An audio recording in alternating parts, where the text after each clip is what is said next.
Seigneur, ce matin, nous désirons réellement pouvoir te remercier. Te remercier parce que tu es un Dieu bon.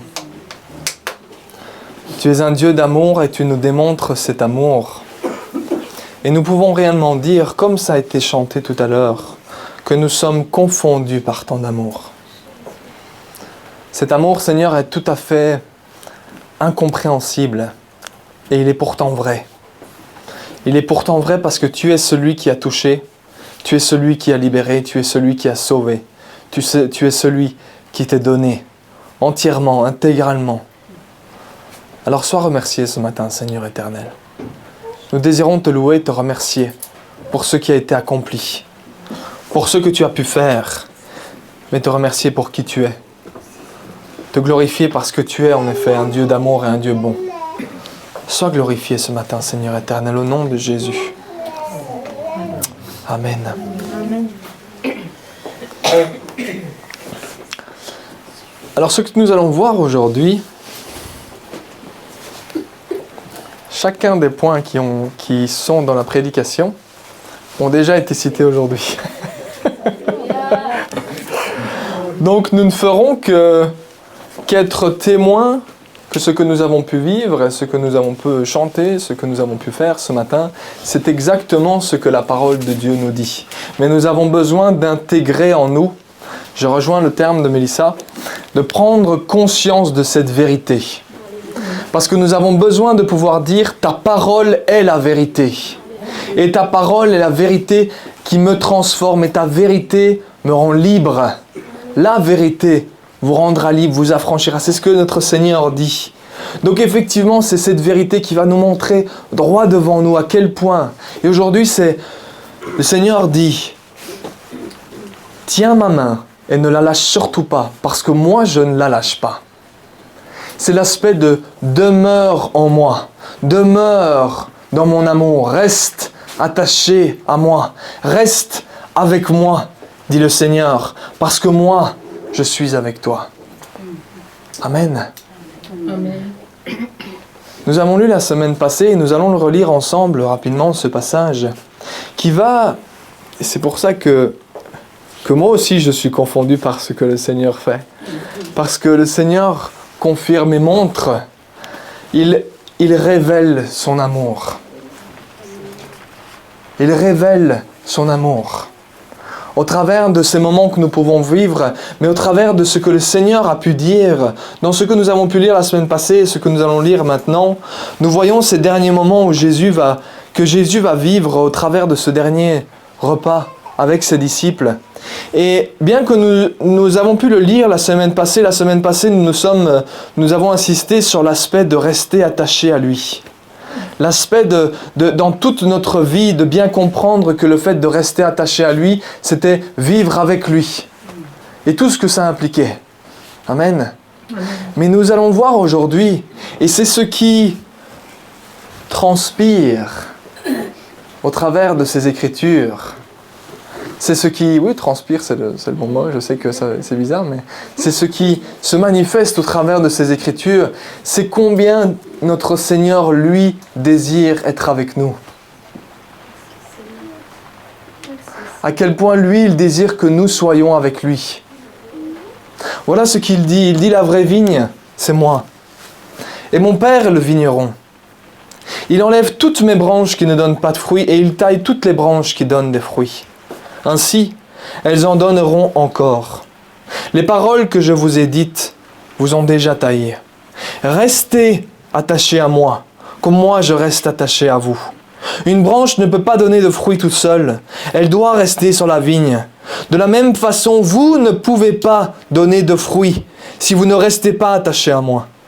Je suis la vigne, vous êtes les branches. Si quelqu'un reste attaché à moi comme je suis attaché à lui, il donne beaucoup de fruits. En effet, sans moi, vous ne pouvez rien faire. Sans moi, vous ne pouvez absolument rien faire. Celui qui ne reste pas attaché à moi, on le jette dehors comme les branches, alors les branches deviennent sèches. On les ramasse, on les jette dans le feu et brûlent. Si vous restez attaché à moi, et si mes paroles restent en vous, demandez ce que vous voulez et vous l'aurez. Donnez beaucoup de fruits et soyez ainsi mes disciples. Alors vous montrerez la gloire de mon Père. Je vous ai aimé comme le Père m'a aimé. Restez dans mon amour. Restez, demeurez, habitez, vivez dans mon amour. J'ai obéi aux commandements de mon Père et je reste dans son amour. De la même façon, si vous obéissez à mes commandements, vous resterez dans mon amour. Vous voyez au verset 4, et j'ai donné une autre version à Ronnie, Jean chapitre 15, verset 4, il dit « Demeurez en moi, et je demeurerai en vous. Habitez avec moi, et j'habiterai avec vous. Vivez avec moi, et je vivrai avec vous. » Il est celui, il nous le dit un peu plus tard dans un paragraphe, dans les paragraphes suivants, il nous dit « Ce n'est pas vous qui m'avez choisi.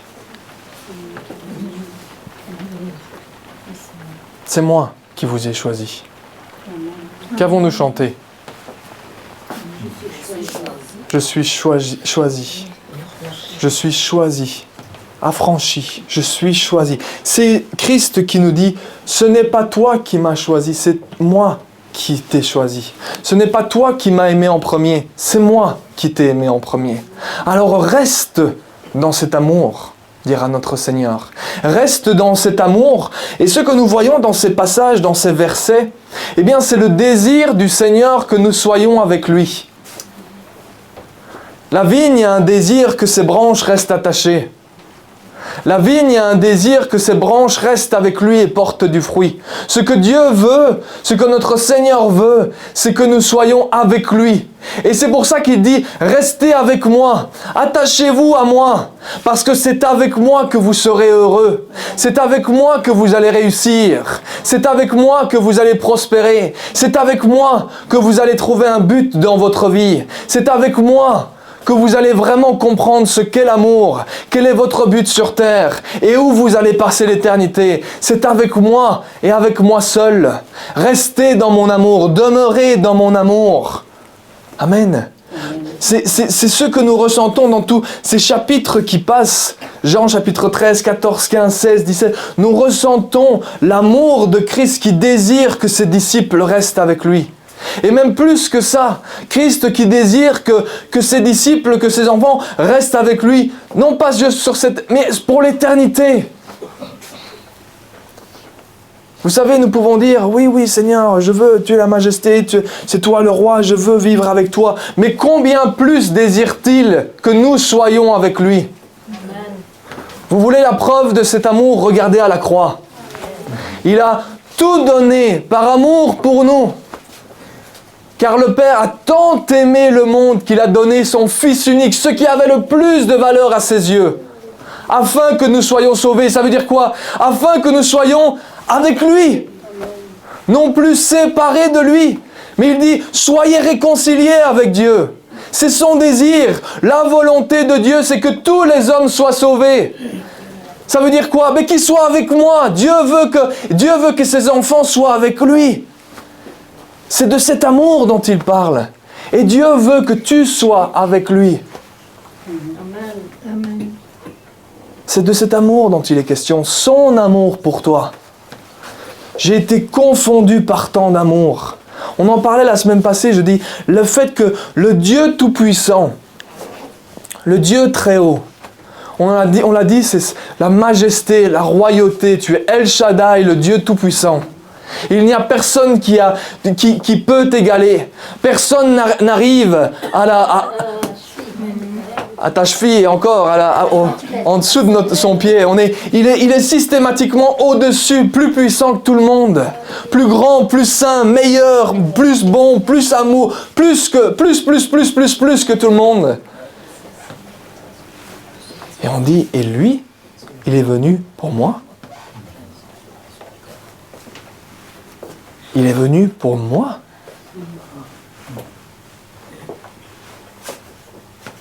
Vous voyez, c'est ça l'amour de Dieu. C'est, tu es tellement haut, et pourtant, la Bible nous dit que, dans Philippiens, il nous dit que Christ n'a pas regardé sa position avec le Père comme étant une position à conserver, mais il s'est dépouillé de toute sa gloire. Il s'est dépouillé de tout ce qu'il avait. Pour qui? Pour toi. Tout ce qui lui appartenait de droit et qui lui est revenu après. Tout ce qui lui appartenait de droit, il s'est dépouillé. Et il a dit, je le laisse pour toi, pour moi, pour nous. Et pour chacun de nos frères et sœurs qui sont également sur le reste de la surface de cette planète et au travers de toute l'histoire. C'est pour chacun d'entre nous qu'il s'est donné. Chacun d'entre nous qu'il s'est dépouillé.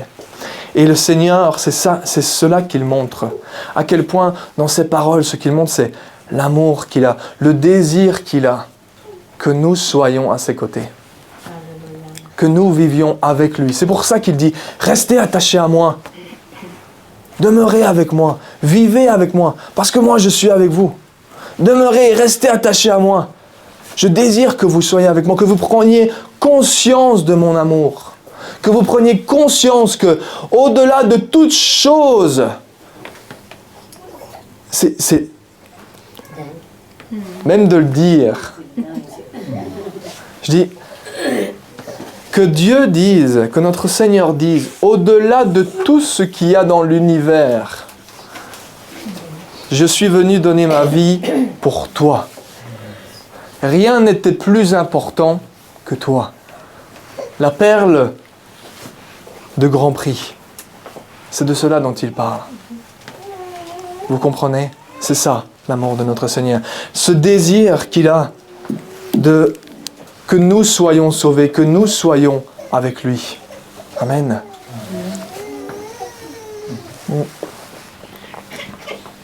Et vous savez,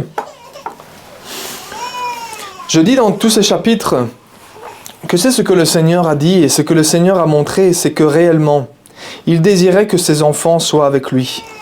Et nous pourrions nous dire, oui, mais il parlait aux disciples de l'époque. Il était avec ses apôtres. Et c'est à eux qu'il s'adressait. Faux. Parce que même lui avait déjà chacun d'entre nous dans sa vue. Il nous dit, et il leur dit à ses apôtres, aux 12 qui étaient autour de lui, il leur dit, lors de ces derniers moments, il va prier pour eux. Lors de ces les derniers instants qu'il allait passer en intimité avec eux, il va prier pour eux. Et lorsqu'il va prier pour eux, il va dire, « Père, je ne prie pas seulement pour eux, mais je prie aussi, et je prie encore, pour ceux qui croiront en moi à travers leurs paroles. » C'est de qui dont il parle? De chacun d'entre nous. C'est de chacun d'entre nous dont il parle. Et regardez ce qu'il dit concernant ses apôtres, concernant ses disciples, concernant ses enfants.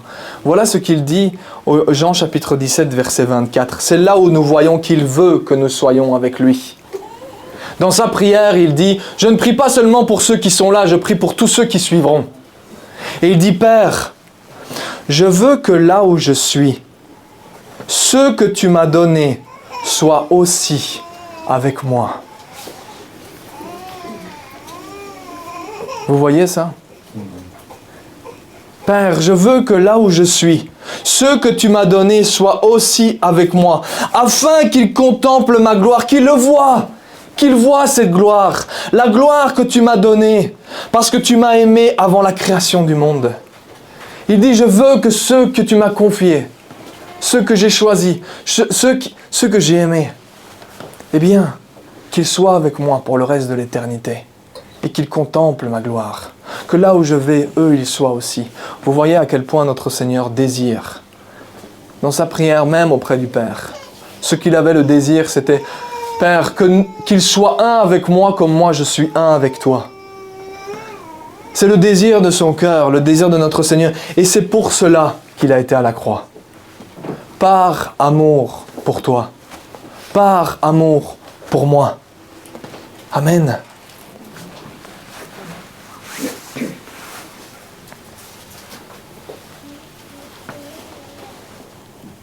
C'est par amour pour toi et par amour pour moi. Mais certains diront, comme ça a été dit tout à l'heure, « Oui, mais mes fautes sont trop grandes. Est-ce que mes péchés sont trop grands ?» Vous savez, rien n'est plus puissant dans l'histoire de l'univers et de la terre que le sacrifice de Jésus-Christ à la croix.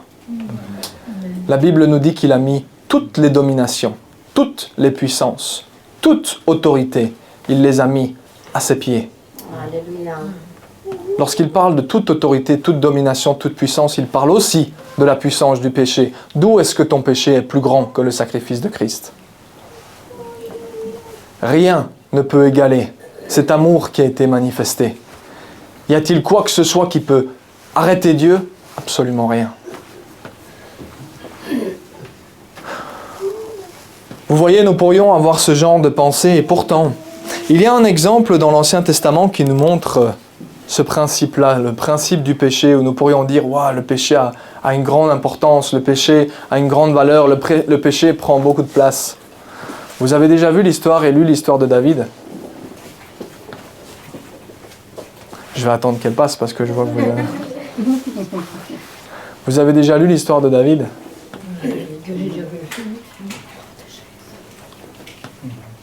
Est-ce qu'il a agi systématiquement parfaitement, David?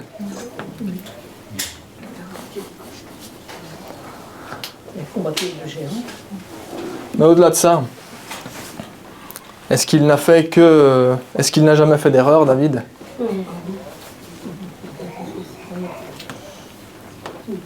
Et pourtant, on pourrait voir son histoire et dire « Ah, il y en a un paquet. Il y a des péchés qu'on pourrait dire « Oh là !» Et pourtant, Dieu dit « Il est un homme après mon cœur. » Il est celui qui ne tient, qui ne lâche pas ma main. Vous comprenez, c'est cela que Dieu montre.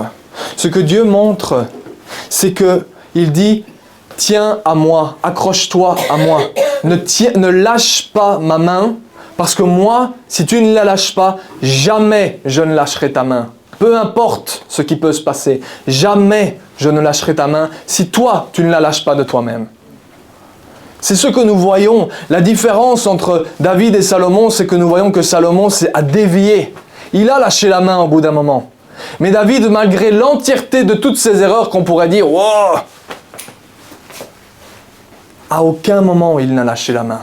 Systématiquement, il revenait à l'Éternel. Ça ne veut pas dire qu'il n'a pas eu des conséquences de ses erreurs, hein? Mais en attendant, jamais il n'a lâché cette main. Jamais. Il a toujours dit, Seigneur, toi, tu es mon secours, tu es mon berger, tu es ma forteresse, tu es le rocher sur lequel je m'appuie. Pourquoi? Parce qu'il avait bien compris. Il avait bien compris l'histoire du péché, l'histoire des erreurs. Mais il avait aussi bien compris que l'amour de Dieu surpassait tout cela. Il avait en vision cet amour. Et ce cœur, c'était « Non, je ne te lâcherai pas parce que tu es la seule solution que j'ai. Non, je ne te lâcherai pas parce que tu es le seul sauveur. Non, je ne te lâcherai pas parce que tu es le seul Seigneur. Non, je ne te lâcherai pas et je continuerai à marcher avec toi malgré mes erreurs parce que tu es le seul qui peut m'affranchir. Tu es le seul qui peut me libérer. Tu es le seul qui peut me délivrer. »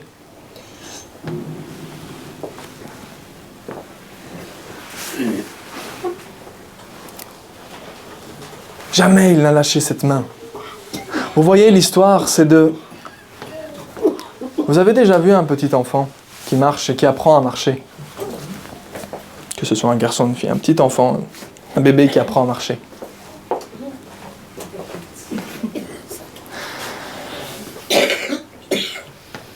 S'il apprend à marcher tout seul, il va lâcher la main du père, il va tomber à un moment donné ou à un autre, et puis il va rester à marcher à quatre pattes parce qu'il est plus confortable comme ça. Et vous voyez l'image du père, c'est celui qui tient la main de l'enfant. Est-ce que ça veut dire que l'enfant ne va pas trébucher ou tomber? L'enfant va trébucher ou va tomber. Mais systématiquement, s'il tient la main du Père, il va se relever. Il va se relever et il va s'efforcer parce que le Père va être avec lui en lui tenant la main en disant « Allez, vas-y, allez, tiens bon, continue à marcher, allez, vas-y, tiens bon, tiens bon. » Et il va se relever. Et il va réapprendre. Et il va apprendre à changer ses habitudes, à changer à ce que ses jambes se consolident, se fortifient afin de pouvoir marcher correctement. Eh bien, c'est le même cas pour chacun d'entre nous. Oui, nous pouvons faire des erreurs. Oui, nous pouvons pécher. Oui, nous sommes capables de pécher, plutôt, devrais-je dire. Oui, nous sommes capables de passer à côté de la cible. Oui, nous sommes capables de rater le but. Mais dans chacune de ces choses, si notre cœur reste en disant « Seigneur, je me tiens à toi. Je me tiens à toi parce que je sais que c'est toi qui vas m'apprendre comment me relever. Et c'est toi qui vas m'apprendre comment marcher correctement. Alors je sais qu'au final, je vais prospérer. Je vais porter du fruit parce que je vais marcher correctement. Mes habitudes vont changer. Mais celui qui va lâcher la main, celui-là va aller dans sa propre voie. Et celui-là va être misérable seul sur son côté. Par contre, celui qui tient la main, celui-là va se relever et va apprendre à marcher. Oui, nous sommes capables de commettre des erreurs, nous sommes capables de passer à côté du but, de passer à côté de ce que Dieu veut. Mais ce que Christ veut, c'est que nous soyons avec lui. Ce qu'il désire par son amour, que je suis transformé par son amour. Mais si nous nous détachons de son amour, si nous nous détachons de lui et disons « Ben non, je vais me débrouiller tout seul », non, il dit « Reste attaché, reste avec moi, tiens ma main, parce que si toi tu la tiens, moi jamais je ne la lâcherai. Et je te montrerai la voie que tu dois suivre. Et je te montrerai comment agir différemment. Et je vais toucher ton cœur afin que tu veuilles agir différemment. Et tu vas apprendre à agir différemment. Et tu vas apprendre à marcher. Tu vas apprendre à te consolider. » Vous voyez ce schéma que nous voyons ici dans Jean chapitre 15, il est intéressant. Parce que c'est un schéma qui nous montre exactement, presque, je ne vais pas dire mot pour mot parce que ce ne serait pas le cas, mais le même schéma que ce qui s'est passé avec Josué et son dialogue avec l'Éternel. Quelles sont les instructions que l'Éternel va donner à Josué? Il va dire à Josué, je suis avec toi comme je suis avec Moïse. Je t'ai choisi pour être à mon service. Je suis avec toi comme je suis avec Moïse. Et qu'est-ce qu'il va lui dire? Il va lui dire, ne te détourne pas de la loi que Moïse a partagée avec vous. Ne te détourne pas. Ça veut dire quoi? Reste connecté. Reste attaché. Prends conscience que ton espérance, prends conscience que ton salut, prends conscience que la liberté, oui, la tâche est difficile. Ben ouais, il allait aller libérer un pays complet. Il devait faire le tri dans un pays complet. Oui, la montagne pouvait sembler grande, mais Dieu lui dit, je suis avec toi. Maintenant, ne te détourne pas de moi. Parce que la loi, c'est lui qui l'a donnée. Il dit, ne te détourne pas de moi. Reste attaché à moi. Et là, tu réussiras dans tes entreprises. Là, tu porteras du fruit. Mais que dit-il? Il dit, fortifie-toi et prends courage. Prends conscience que je suis avec toi. Fortifie-toi et prends courage. Ne lâche pas ma main. Reste attaché à moi. Ne te détourne pas. Ça veut dire quoi? Autrement dit, ne pense pas qu'il y ait une autre solution. Ne pense pas qu'à droite ou à gauche ce soit meilleur. Ne pense pas qu'il y ait un autre sauveur. Ne pense pas que tout seul tu puisses y arriver. Tu as besoin de moi. Et c'est en étant avec moi que tu vas réussir. Et moi, je veux être avec toi. Parce qu'il dit, fortifie-toi et prends courage. N'aie pas peur, ne crains rien, car je ne t'abandonnerai pas et je ne te délaisserai pas. Vous comprenez? C'est là ce que le Seigneur nous dit aujourd'hui. Notre Seigneur est celui qui aime. Et il est celui qui désire que notre main reste dans la sienne. Il l'est écrit. Si tu sais me remettre le chapitre 17, Ronnie, s'il te plaît. Père, je veux que là où je suis, ceux que tu m'as donnés soient aussi avec moi, afin qu'ils contemplent ma gloire. Notre Seigneur désire. C'est pas pour rien qu'il dit restez attachés, restez avec moi, vivez avec moi, demeurez avec moi. Parce qu'il veut notre bien, il a des projets de bonheur pour chacun d'entre nous. Mais parce qu'aussi, c'est son désir que nous soyons avec lui. Il sait que c'est en étant avec lui que les choses vont, qu'il y aura de la réussite, qu'il y aura du fruit. Il sait que c'est avec lui. Et son désir, son cœur, c'est de pouvoir dire oui, j'aime mes enfants, j'aime ceux que j'ai choisis. Ce n'est pas vous qui m'avez aimé en premier. C'est moi qui vous ai aimé. Ce n'est pas vous qui m'avez choisi, c'est moi qui vous ai choisi. Alors il dit aujourd'hui, tiens ma main. Rien n'est plus grand que moi.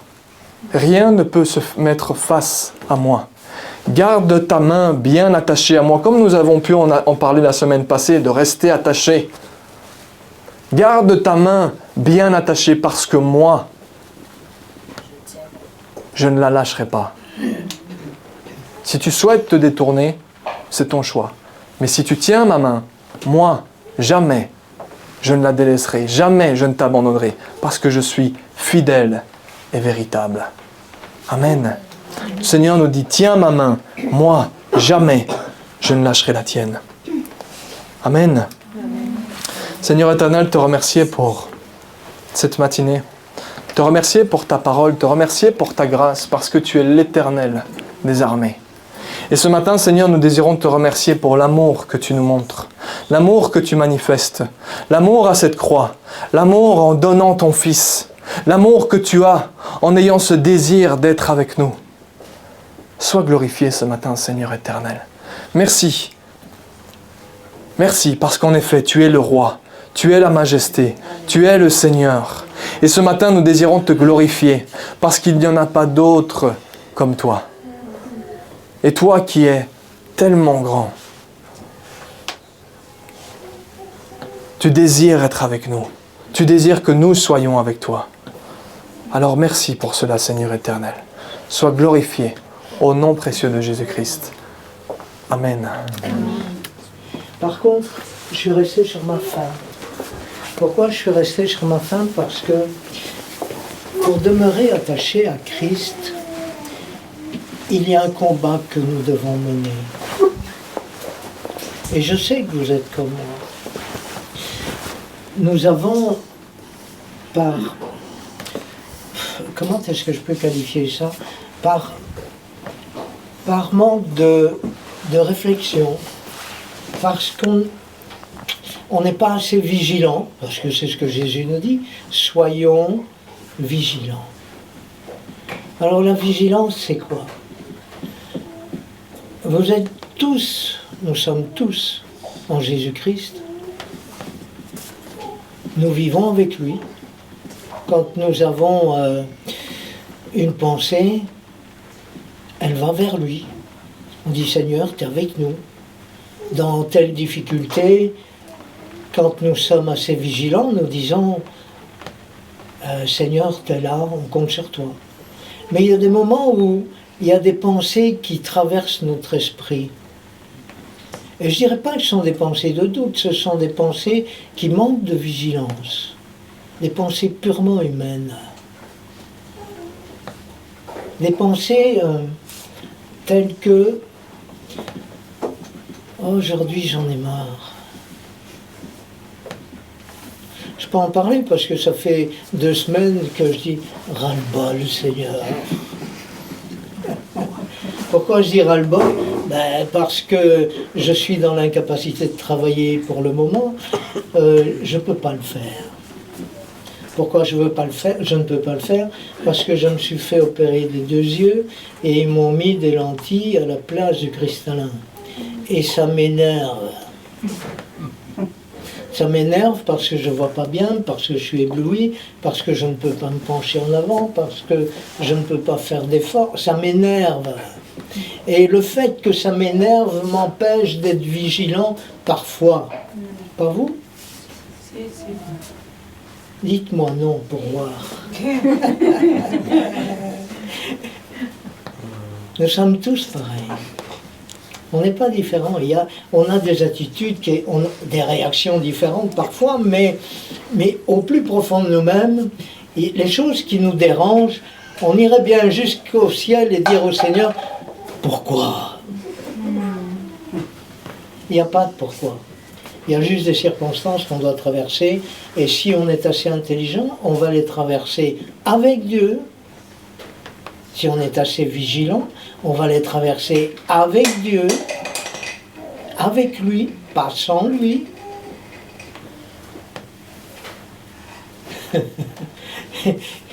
On ne va pas douter de lui parce que sa parole est devant nous et on le sait, mais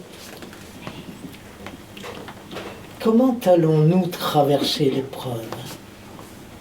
L'épreuve, la difficulté, ce qui nous dérange, ce qui nous embête, ce qui ne nous convient pas. Vous savez, toutes ces choses-là qui vous empêchent de lever les mains au ciel, d'hurler comme ma femme le fait, d'hurler et de dire « Ouah, Seigneur, qu'est-ce que tu es bon !» Tout ça, vous savez d'où ça vient? Deux origines. L'une d'entre elles, c'est ce qui est écrit, c'est l'ennemi. Vous connaissez votre ennemi? Oui.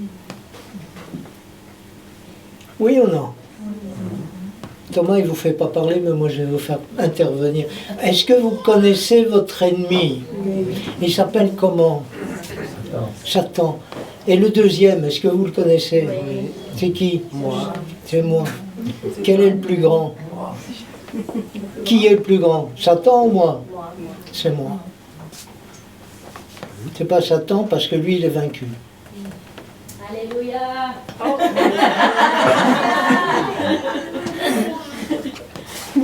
Il est vaincu. Et nous avons aussi la possibilité de résister en disant « il est écrit ». Et en se maintenant comme ça, l'ennemi n'a aucune part dans nos vies. D'accord? Mais nous sommes responsables d'accepter de pouvoir entrer dans le tout est accompli et dans les projets que Dieu a formés pour toi. C'est pas pour un autre, c'est pour toi. C'est pour toi. Mais la difficulté que nous rencontrons, c'est toutes ces pensées qui traversent notre esprit, ou même le fait de ne rien accepter. On a un cœur qui se ferme, et c'est même pas le cœur qui se ferme, parce qu'on dit « j'aime Dieu ».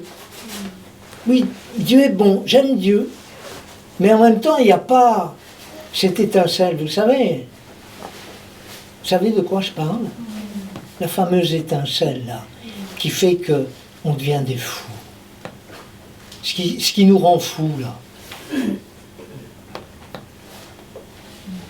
Ce qui nous permet de dire, ah, je regarde pas aux autres, je me lâche. Parce que toi, Seigneur, toi, tu as payé. Et je veux vraiment être touché au plus profond de mon cœur. Mais pour être touché au plus profond de mon cœur, il faut que toutes ces barrières-là, tout ce qui gêne, et tout ce qui t'a gêné dans la louange, tout ce qui t'a dérangé aujourd'hui, ou tout ce qui t'a dérangé dans les semaines passées, ben tout ça, ça doit sauter. Mais si toi, tu ne les fais pas sauter, Dieu ne va pas les faire sauter. Pourquoi est-ce que nous avons été invités à plier le genou aujourd'hui? À votre avis?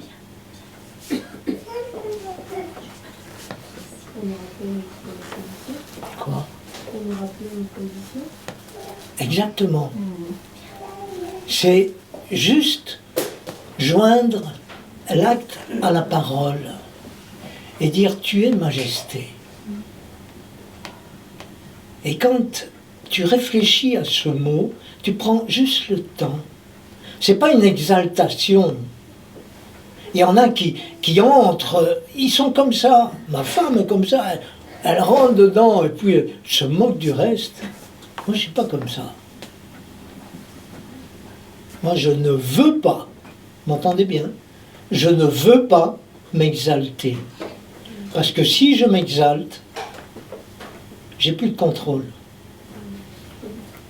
Et je veux être maître de moi-même. Parce que Dieu m'y invite.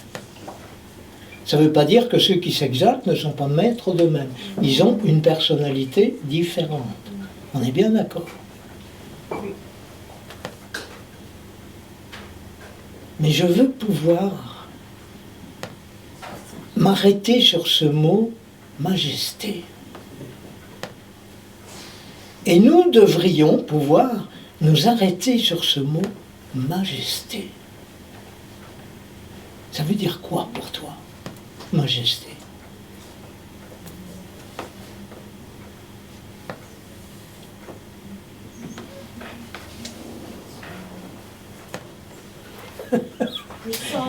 Il y en a qui sont embarrassés, tu vois, ils me regardent, ils se disent en eux-mêmes, pourquoi ils me regardent comme ça? Je regarde parce que j'espère qu'en vous-même, vous allez faire le point. Et non pas être obligé de le faire, mais vous avez accueilli Christ, nous avons accueilli Christ dans notre vie. Il a changé notre manière de penser.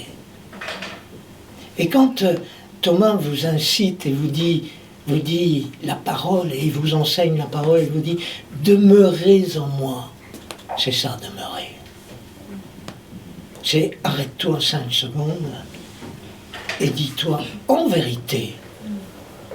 Et en vérité, vraiment, pour toi-même, en vérité, t'es vraiment mon Seigneur. Est-ce que je t'aime vraiment? Est-ce que je suis prêt à tout donner pour toi? Est-ce que je suis prêt à tout donner pour toi?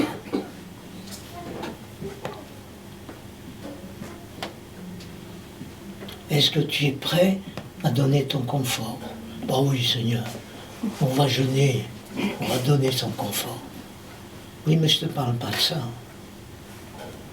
Je te parle de tout. Mais Seigneur, tu ne me demanderas jamais de faire. Si. Il te dit, celui qui aime sa femme, ses enfants, ses biens, tout ce qu'il possède, sa vie même, plus que moi. Qu'est-ce qu'il dit? Dites-le moi. Dites-le moi bien haut et fort. Vous avez peur des mots? Dites-le moi. N'est pas digne de moi. Vous vous rendez compte? Et nous présentons à Dieu notre résistance. Pendant la louange, il y a eu de la résistance. Et il a fallu percer cette résistance. Pourquoi il y a eu cette résistance? Vous ne culpabilisez pas. Hein? Juste parce que vous êtes bornés, nous sommes bornés comme des bourricots. Vous savez ce que c'est qu'un bourricot? Alléluia, tout le monde le sait. Donc on est tous des bourricots. Ne croyez pas que vous êtes exempts, nous sommes tous des bourricots. Pourquoi? Parce que nous sommes particulièrement têtus. Moi je crois que. Moi je pense que. Et même dans certains cas, je pense plus rien. Tout ça, c'est mon ennemi. Saisissez-le. C'est mon ennemi. Quand je suis bien disposé, quand mon âme est bien disposée, quand mes sentiments sont bien disposés, quand mes émotions sont bien disposées, à ce moment-là, j'ai plus facile pour louer. N'est-ce pas? Ouais.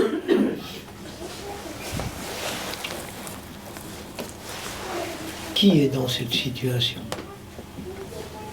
Qui réagit comme ça parmi nous? Lequel d'entre nous? Qui va lever la main? Qui va oser?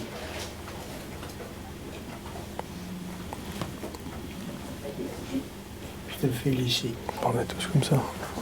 Je te ferai bien. Quand je suis de bonne humeur, j'ai plus facile pour louer Dieu. Je vais le dire comme ça.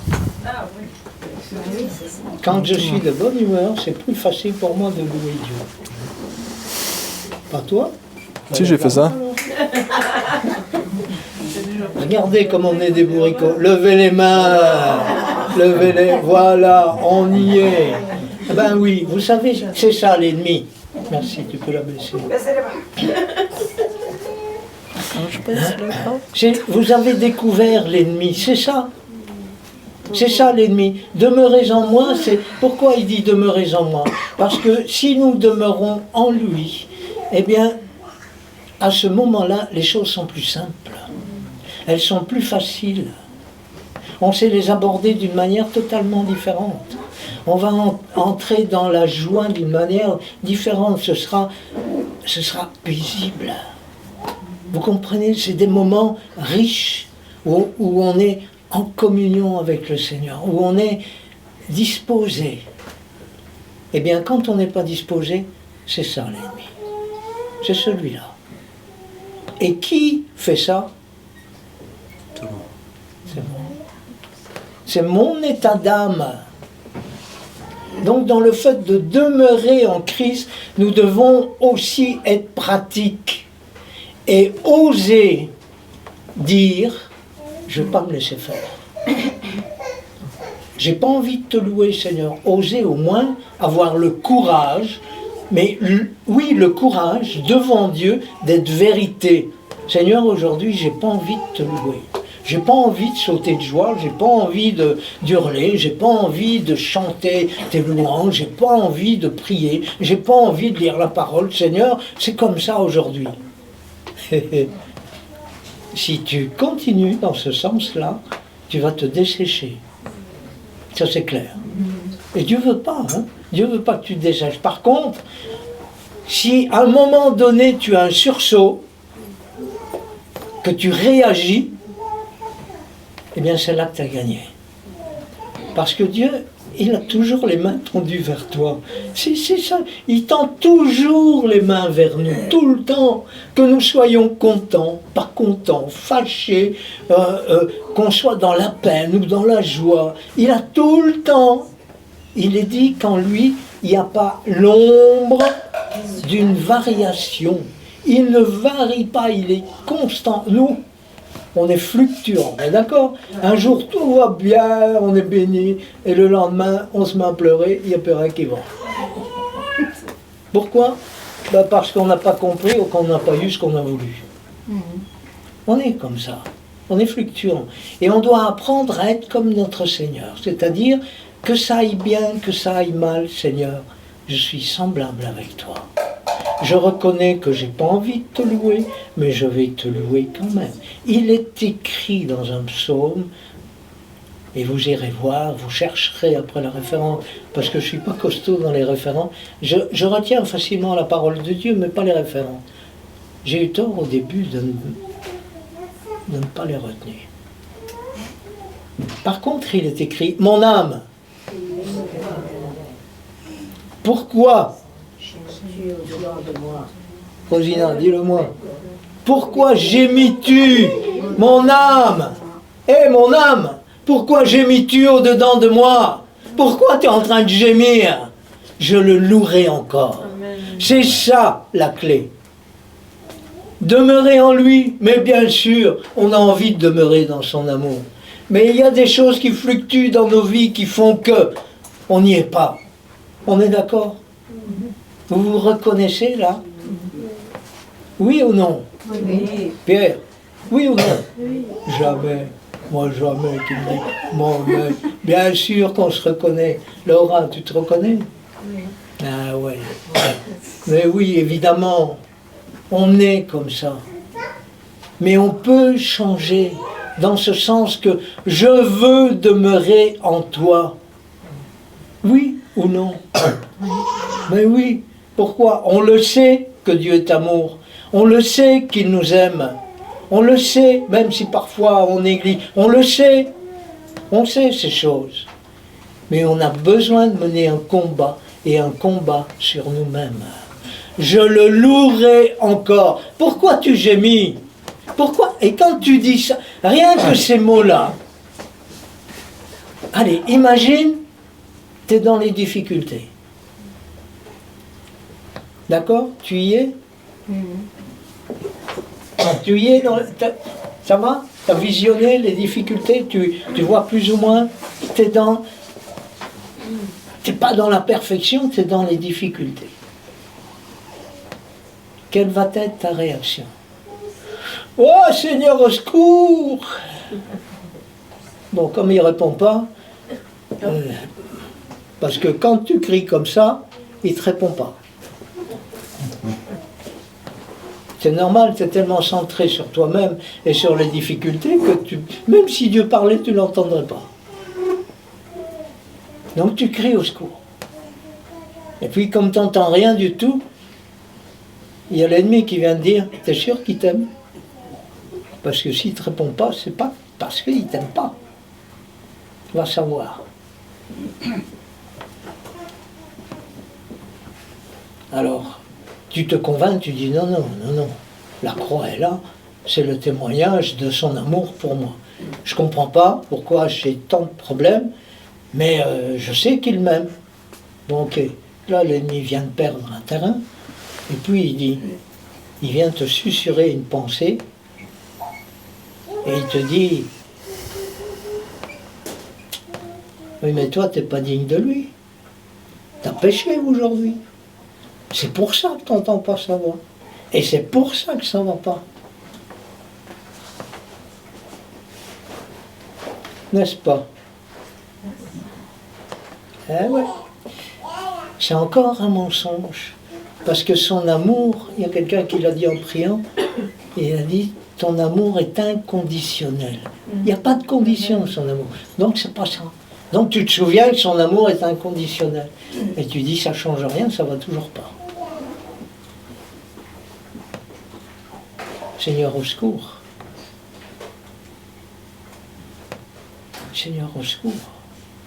Et puis ta journée se passe comme ça, où tu rumines, et tu es face à la difficulté, elle est là devant toi, et ta difficulté, tu as l'impression que tu ne vas jamais passer au travers. Parce que c'est ce qui te dérange, c'est une difficulté, un problème, une épreuve, ça te dérange. Et tu as l'impression que tu ne vas jamais traverser. Et puis, il y en a qui diront, je déprime, je pleure, je me fais du souci,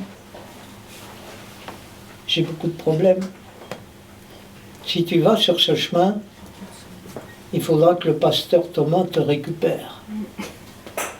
Et il te redresse et t'encourage, il prenne un entretien avec toi et qu'il remette les choses en place, la parole de Dieu en place. Et là, tu vas te sentir mieux, tu vas repartir sur ton chemin. En attendant, si, au lieu de partir sur le chemin de la dépression, le chemin de la dépression, je vais vous choquer. C'est quoi la dépression? C'est moi, je suis malheureux. C'est ça la dépression. C'est rien d'autre. Hein. Ne cherche pas ailleurs, c'est moi. Moi tout seul, je suis malheureux. Et c'est tout. Tu veux plus être déprimé? Arrête de regarder à toi et regarde aux autres. Et là, tu vas te sentir beaucoup mieux. Donne-toi pour les autres et tu vas te sentir merveilleusement bien à servir les autres. Tu vas souffrir, mais tu vas te sentir bien. Ok. Si maintenant, dans ta difficulté, tu prends ce psaume et que tu dis, mon âme, oh, hé, ce qui est là, mon âme, mes sentiments, tout ce que je pense, tout ce qui n'est pas divin, mon âme, oh, maintenant je te dis, pourquoi tu gémis encore? Pourquoi tu gémis? Hé, Dieu est bien plus grand que ça, même si je ne le vois pas maintenant. Dieu est plus grand que ça. Et tu crois en Dieu ou tu ne crois pas en Dieu? Tu crois qu'il est tout-puissant ou tu n'y crois pas? Tu n'as pas encore eu ce que tu as demandé. Et alors? Tu crois qu'il n'a pas entendu? C'est ton papa. Il a été au-delà de ce que tu peux imaginer. Il a donné ce qu'il avait plus cher pour toi. Mais c'est pour toi qu'il a fait. Prends conscience, c'est ton père. Ton père, il prend soin de toi. Alors tu dis à ton âme, oh, hey, mon âme, je t'ai vu arriver, hein? C'est bon là maintenant. Arrête de gémir. Là, tu prends autorité. C'est là où tu prends autorité sur ta vie. Et tu commences à devenir quelqu'un de responsable. Te laisse pas faire. Tu as toutes les clés dans ta main. Tu as absolument tout dans ta main. Relève la tête et dis à ton âme, arrête de gémir. Ça suffit maintenant. C'est bon. Le problème, il est là. Mon Dieu est aussi présent. Il est bien plus grand que tout ça. Donc, mon âme, je le louerai encore. Je le louerai encore. Tu entends? Je le louerai. Dis-le-moi. Je le louerai encore. Je le louerai encore. Parce qu'il est bon. Et là, la louange vient de ton cœur. Et tu demeures avec lui.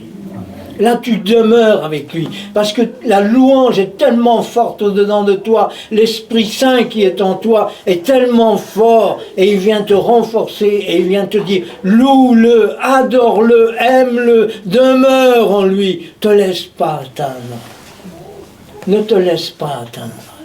C'est ça que Dieu veut. Pour toi. Il veut que tu sois un homme, une femme qui aime son Seigneur. Et je sais que vous l'aimez. Je sais que vous l'aimez. Mais aujourd'hui, retenez ce psaume où David, c'est David qui a dit ça. Il a dit, mon âme, pourquoi gémis-tu au-dedans de moi? Je le louerai encore. Et quand tu fais ça, ça explose. Ça explose. Ton problème, il est encore là, hein, rassure-toi. Il est toujours là. Mais ça explose au-dedans de ton cœur. Et c'est là où tu deviens un enfant soutenu par l'amour de ton Père. Ouh, soutenu par l'amour de ton Père. Tu comprends? Il y aura des difficultés dans la vie. Mais comment tu vas les aborder? Comment tu vas les franchir? La difficulté, elle prendra fin à un moment ou à un autre. Rassure-toi, elle ne va pas durer toute ta vie. Mais on est tellement aveuglé, malheureux à cause de la difficulté.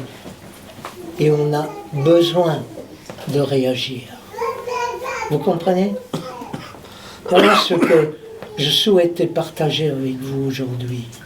Afin que quand vous allez partir, et que durant la semaine, il est possible que vous ayez des difficultés, mais que vous puissiez réagir en disant « Je veux demeurer dans son amour ». Comme le pasteur Thomas vous y a exhorté aujourd'hui, demeurez dans son amour. Amen. Amen. Amen. Merci Thomas. Soyez bénis.